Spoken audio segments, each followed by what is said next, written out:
Okay, so my plan was to go through the form and look at the yin and yang cycles in every move all the way through the form. But that's just an idea. That is not something that we have to do. So why don't you guys give me some feedback? Is that interesting to you?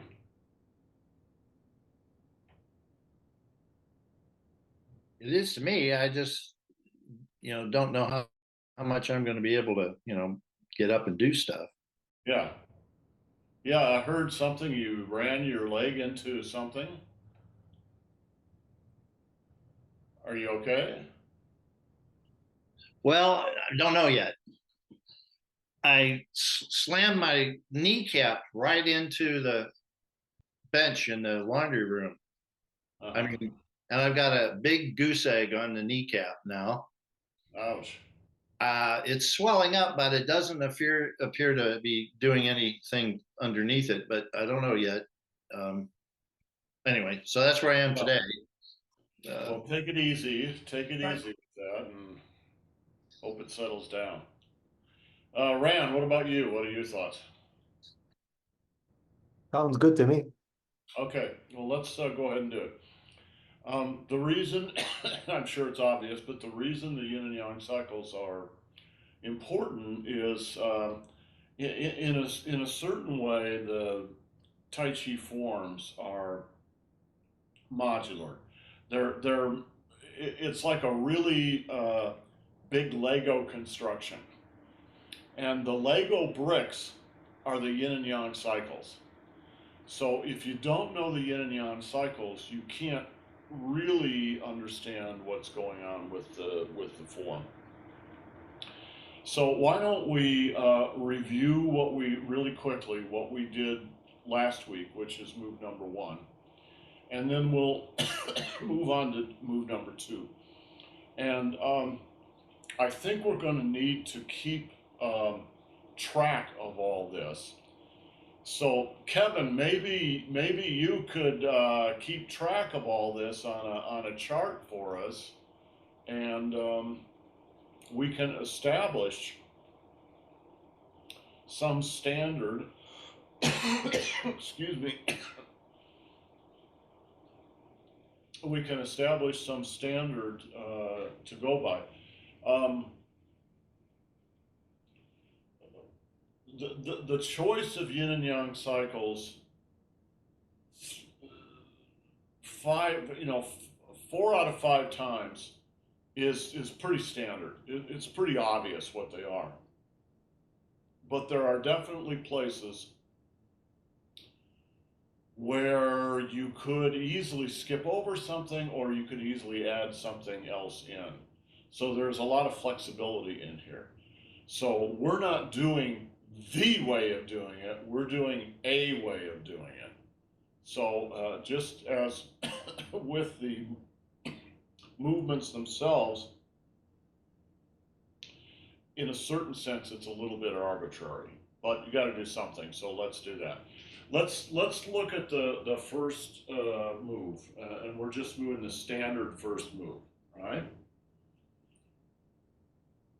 one,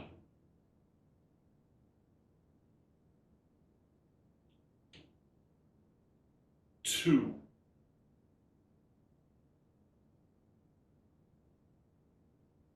three,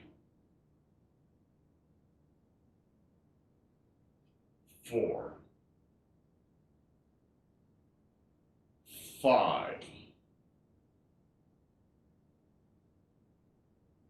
six, seven,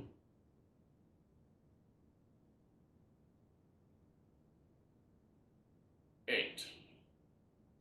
All right, that's the classic first move along with the three Qigong movements. We're just going to count those as part of what we're doing.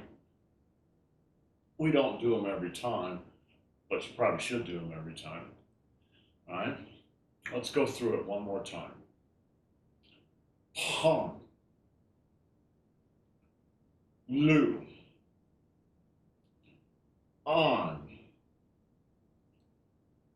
Ji, Hung, Lu, On, Chi.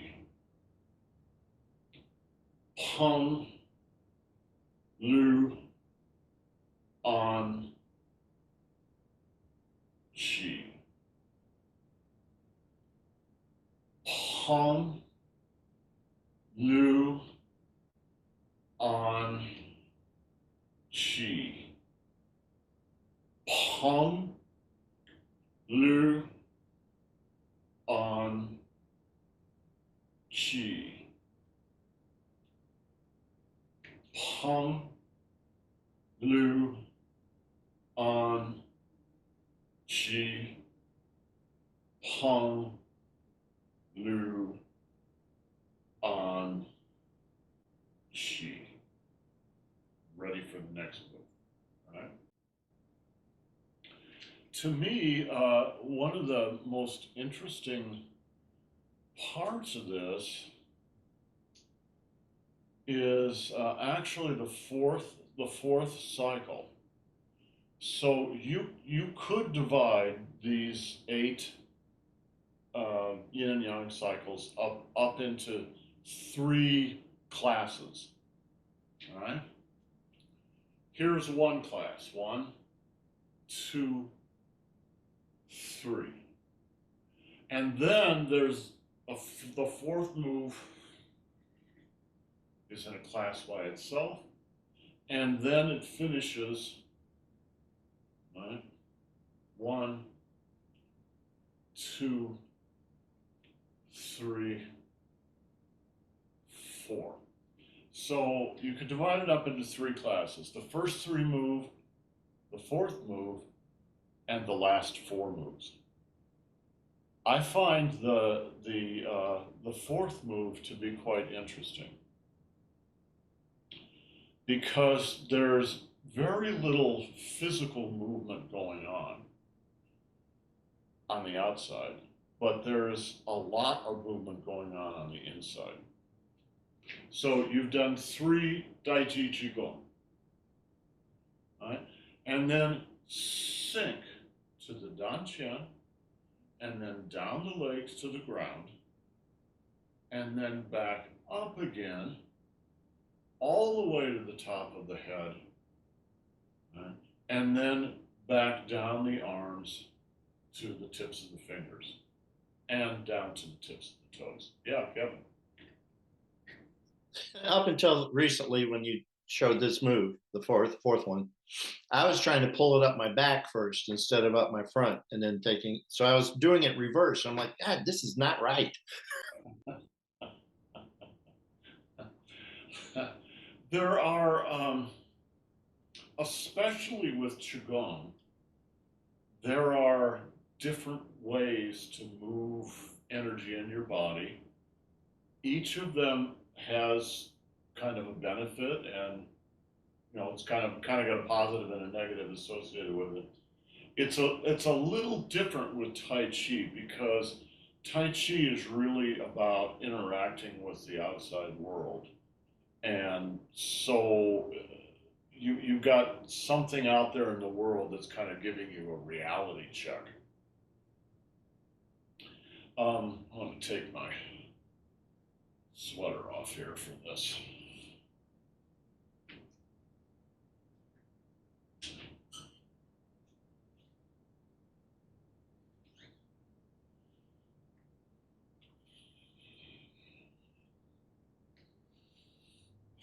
When you go down, all right, you're going to go down the yang meridians on the outside of the leg. Now, the outside of the leg doesn't mean the outside here. It means the upper surfaces, the upper moving around to the side surfaces, as opposed to the inner surfaces. The inner surfaces are easy to identify because they're so tender. Right? Your skin and your muscle is really tender inside here. Where on the outside it's fairly tough. That's the difference. All right. So you're going down the outer tougher meridians to the Yin Xuan, the bubbling well in the bottom of the foot. The bubbling well in the bottom of the foot, if this is my big toe, right, the bubbling well is not quite in the middle. It's just a little bit over to the side and up. It's the same with the Lao Gong in the palm of the hand. So you can think of your feet as having palms, and the Lao Gong is in the same position in the foot as it is in the hand. So when you go down like this, you're going to hit that spot. When I'm going down, my weight is not back on my heels. My weight is on the ball of the foot and the knuckles, the big knuckles of the toes. All right? I mean, a little weight to them. It's not all the weight forward, but most of the weight is forward. So 70% is forward, and that will open the palm of the foot up. Right? So it opens up, and when it opens up, that means energetically you can really connect with the ground, and you can feel that. Right? The energy goes down your legs to the yin shuan, the bubbling well, and from there it can go right into the ground. So why is it called the bubbling well? It's called the bubbling well because those two springs are where the energy of the earth comes up into the body. Right? They're bubbling wells of energy that come up into the body and go all the way up to the shoulder wells. So these 2 points and those 2 points are connected. So when I'm going down and I touch those points, in another sense, I'm also touching my shoulder points, because the whole thing is connected, of course. All right. Now, once it hits the ground,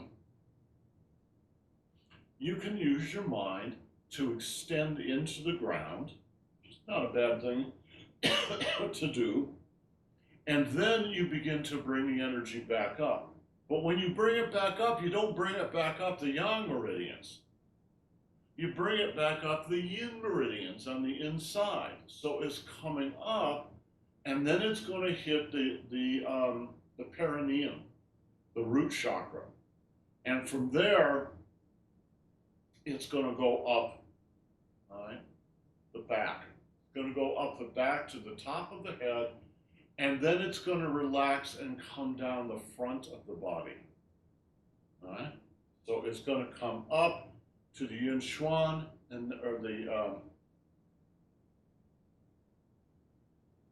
my mind is blank, to the perineum, and then to the Mingmen, and then it's going to go up the back to the top of the head. All right? And then as you relax, it's going to come down the front of the body to the Dan Qian. What I'm trying to describe is there's a circuit going on. There's a full circuit going on. It's the whole body. And it's going to start from the Dan Qian, go down the outer yang meridians to the ground, up the inner yin meridians, right, to the perineum, up to the Mingmen and back, then up to the top of the head, and then down the front to the Dan Qian again. Now, there's also some other things that happen. As it comes down, you might say most of it is flowing down to the Dan Qian, but some of it is going to flow down the arms, down the outer yang meridians of the arms, until that touches the tips of the fingers, at which point now it's going to come up again, and it's going to come up the yin meridians, and then flow down to the Dan, so down to the tips of the fingers through the outer yang meridians, up through the inner yin meridians, and then down the the renmai and the chongmai to the dantian. This is really it's actually very easy to do, but it's really complicated to try to describe it. It's like, how do you get to Home Depot from here? Well, you could actually drive there faster than I could explain it to you, but all right, it's complicated. Does this make sense, Kevin? Yeah, it explains some of the things that I'm feeling, and now I can be more conscious of looking for it when I do that. Had not thought about the arms. I got the shoulders. Um,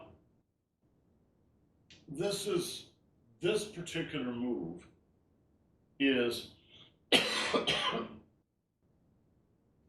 is very common in Qigong and in Tai Chi.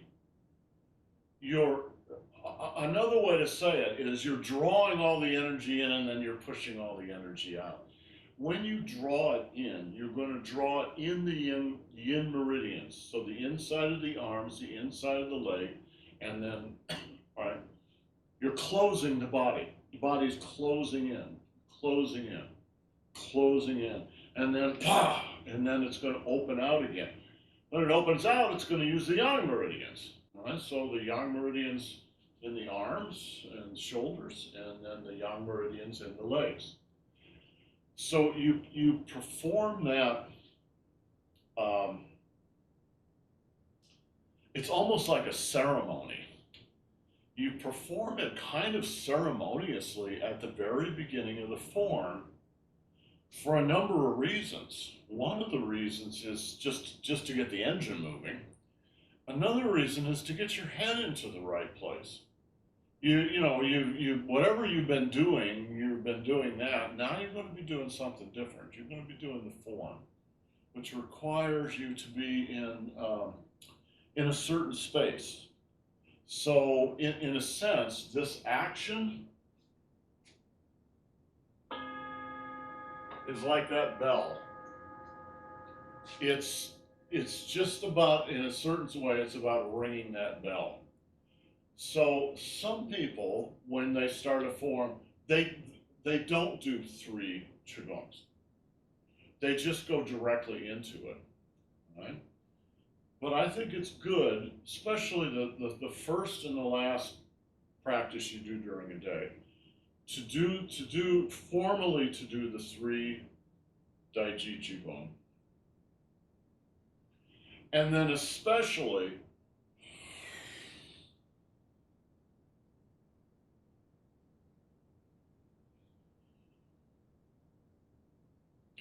it just it's just sort of working the energy through the body and then bringing it all back to the dantian so you're ready to go.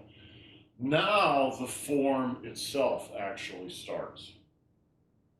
Your energy's in your dantian.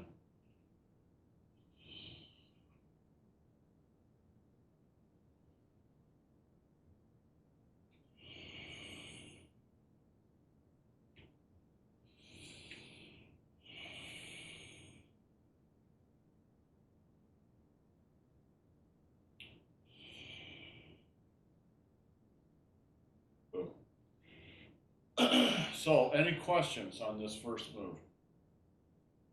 Good, Rand, let me see you do it. Okay.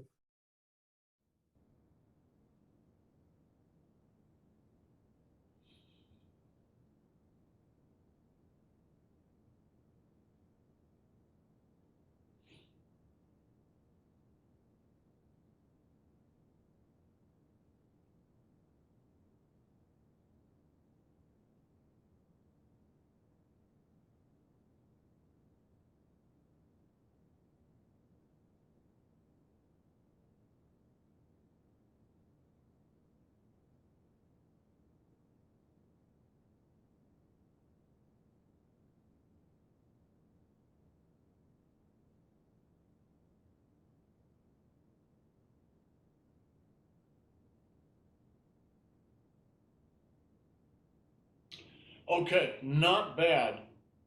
Rand, the advice I would give you is to watch your hands and your wrists and your arms. You just watch them and see where your consciousness is expressing itself in your hands. Right? So I'm going to turn a little sideways so my hands. I have a contrast here with my clothing. Right. I'm going to do this two different ways. I just want you to watch the relationship between the tips of my fingers and my wrists.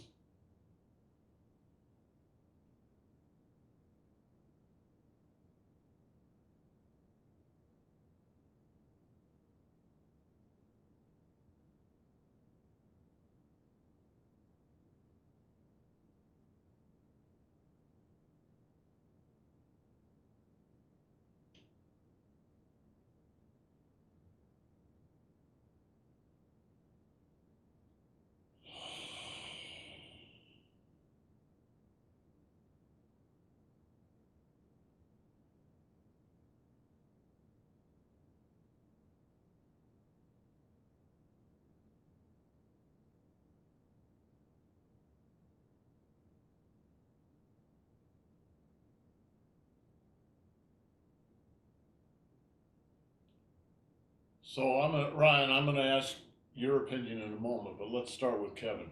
Kevin, what did you notice between the two? Well, the first one, your wrists were really straight most of the time.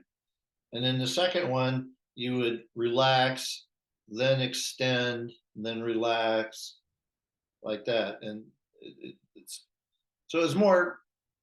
So instead of doing like this, you were more rounded. It's you're right. It's rounder. Um, Rand, what did you think? I think the second one was better. And the reason is that the first is more rigid. Instead of allowing the energy to move the hand correctly, you're like you're stuck. You're like, okay. Yes, yes. Rand, that's exactly what I wanted to hear. The the first example would have gotten in a tournament would have gotten a B. The second example would have gotten an A. What's the difference? The first one is too rigid. Now, what it means by rigid is your physical body rigid? Well, yeah, your physical body is being a little rigid. But what the rigidity of the physical body is indicating is a lack of movement of chi.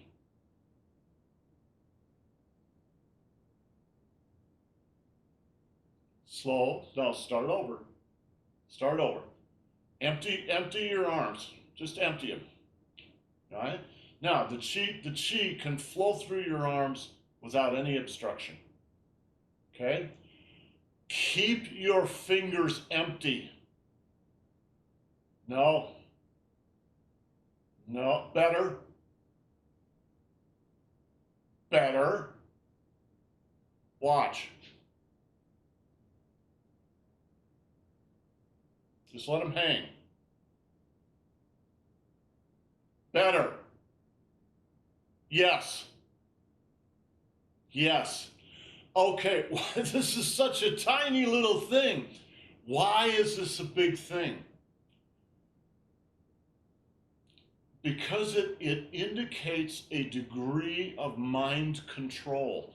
Mind control doesn't mean your mind is controlling everything. It just is about being conscious of what you're doing and choosing to do certain things and choosing not to do other things. So when you move, I'm going to move my wrists, not my fingers. Watch my fingers.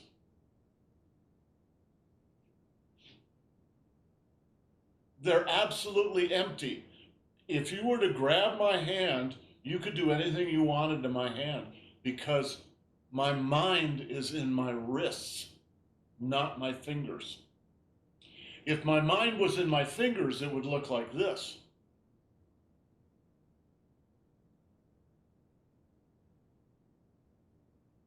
No. Uh-uh. Now it's more in my fingers. Look at the difference between this and this.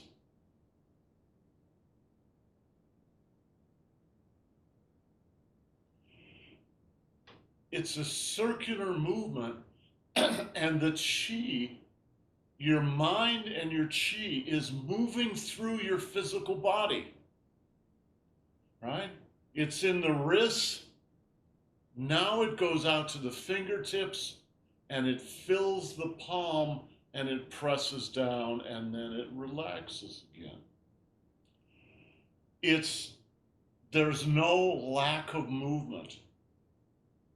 Every movement is full of movement. Watch. My hands are empty.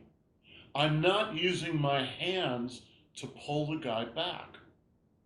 I'm using my wrists to pull him back. Yes. All right. Now, as I sink the chi in my body from this level here to this level here, now my hands fill up. And now my fingers are full as they come forward. So my fingers are empty, empty, empty, filling, filling, filling, filling, full as they come forward. That means my chi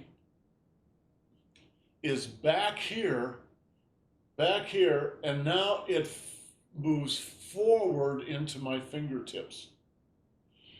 If you want to, and I'm just using a tournament kind of as a joke, but if you want an A at a tournament, you have to show them that you are controlling the flow of chi in your body.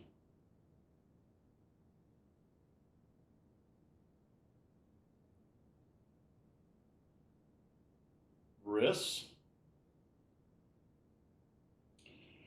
So let's think about the palm and the wrist. Wrist, palm. Wrist, palm. Wrist, palm. Pung, on. Pung, on. Right? So there are four energies, but we're just focusing on two of them. Right? Pung, on. Pung, on. Pung, on. Pung, on. Pung, on. Pung, on.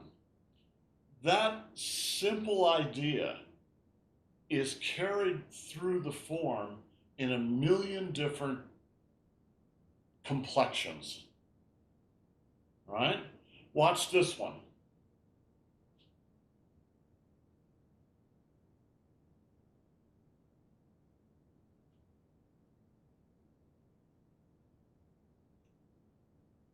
Right? Pung, on. Pung, on. And also the other two energies too, right? But that basic idea, it's a very simple idea, really. But it's let me show you something. Most people think, let's say I was a batter, so I'm a baseball player and I'm up to bat. So the ball's going to be coming in coming in this way here. What most people think you do is this.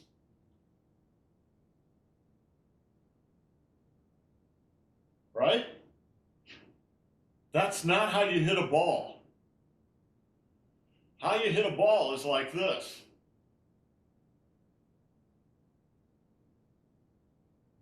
You go down and out. It's much more like golfing than people realize. It's not just about out. It's about down and out. Right? Watch any really good batting coach, and you'll see that.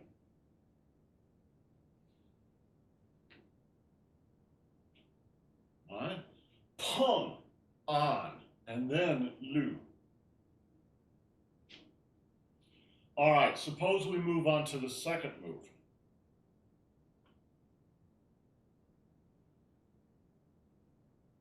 Pung, lu. So there is, excuse me, pung on lu. Pung on lu. That's a strike. So that's number one for move number two. And by the way, I should say this because you guys are probably all making an assumption. You're making the assumption that Master Zhang taught me this. No. It's not even close. If you were with him for 20 years, you probably would have gotten some idea about this, but it was never never explicated. It was never, he never said anything about a yin and yang cycle. And yet, at a certain level, you can't go beyond a certain level unless you know this. Now, the truth is you're going to learn all this, and then in a certain way, you're going to forget all this. When you're learning to really bat, right? Yeah, you're going to learn. Oh, I go down first and then go right. So you're sinking and coming like this. Boom, right? You're gonna have to think about it. You're gonna have to practice it.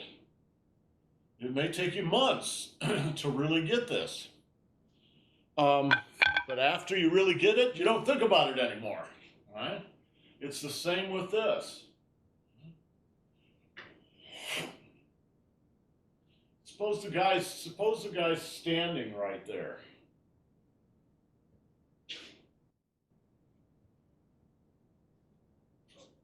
I need to get a taller guy. All right.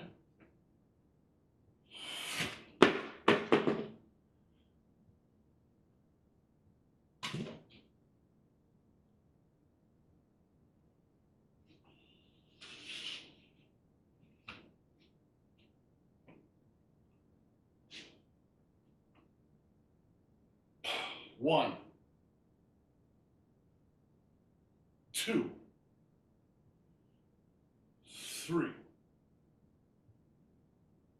four, five, six, seven, 8, 9, 10, 11, 12, 13, 14. So I just counted 14. Now, Kevin, we haven't finished this, so maybe it's 14 in there, right? Maybe it's only 12. We'll see.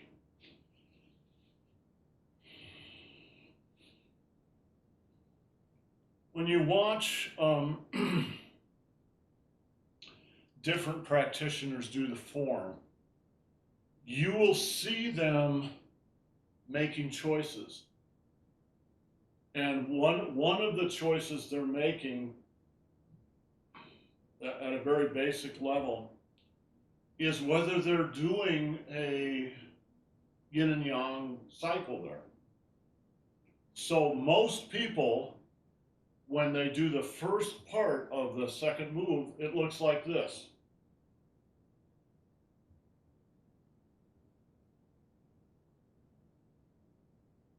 There's no emphasis on boom. Could be, but most people don't do that. Maybe 1 out of 1,000 does it that way. I don't usually do it that way either, but I know in my head that it's there. So it's kind of like, you know, getting everything quite set up, but then you don't swing the bat.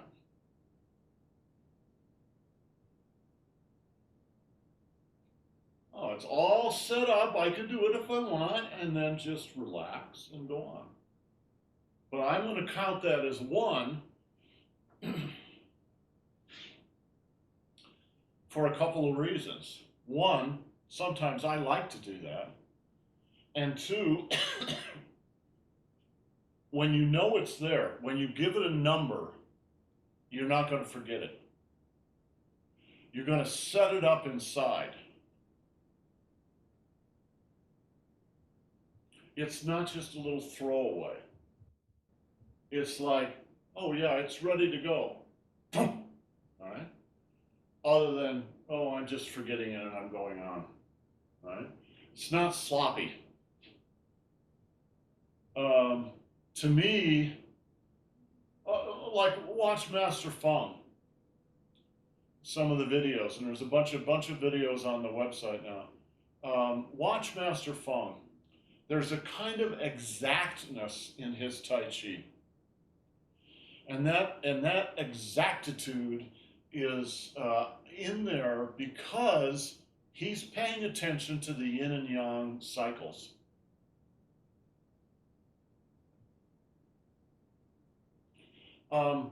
It almost comes across as a kind of fierceness, right? It's not just this.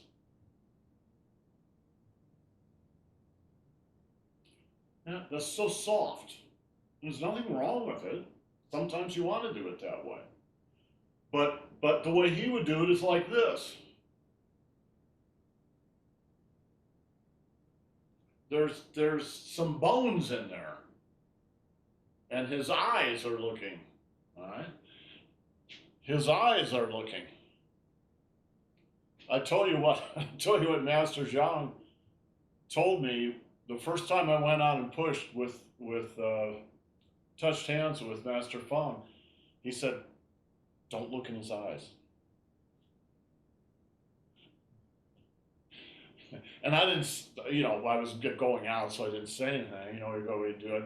But I came back and asked one of the other guys. He said, "Don't look in his eyes. Why not?" And so he asked Zhang, and Zhang said to some. The guy said, "Oh, he said he'll steal your chi.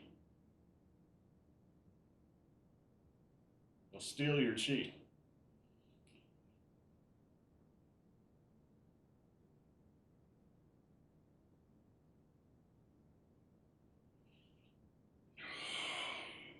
Now, the next move, you could decide that the next move is just that. It's just 1 cycle. 1, 2. Or you could decide it's 2 cycles.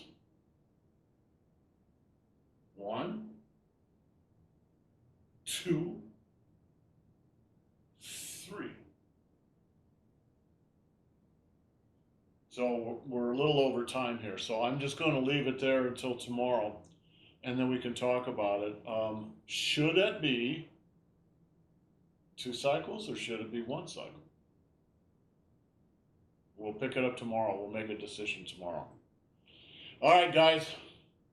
We'll see you in the morning. Ciao.